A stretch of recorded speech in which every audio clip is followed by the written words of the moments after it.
কটক সাহেব, আমার ছেলেটার লাগে একটা পাত্রী দেখেন। আমার ছেলেটা কোনো বাজে কোনো নেশা করে না, বাজে কোনো পোলাপানের সাথে মিশে না, বাজে কিছু হাতও দেয় না, ঠিক আছে?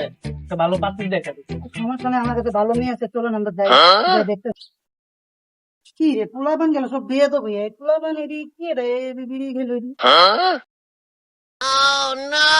একটা বানাইছে হইতো না তো আরেকটা বানাইছে মামু বানাইছে মামা মামা আজকে খায়াল লড়ে রাখবো কি বলে, আমার ছেলে না? এই ছেলে ভদ্র ছেলে। কে ভাই আপনি রোমান দুবাইলি, আপনি কে ভাই হ্যাঁ ভাই মাথা ভাঙেন না আপনি মাথা ভাঙেন বাপের এই চিনে না জেনে আপনি করে। কে তুই আমার চিনস না? কে ভাই থাক ভাই থাক, এই ছেলের বিয়ে করান দেবো না ভাই, আমি করতে পারবো না। ভাই এই পোলার মাথায় সমস্যা, এই পোলার বাপের চিনে না, কি পরিমাণ নেশাবানি করে।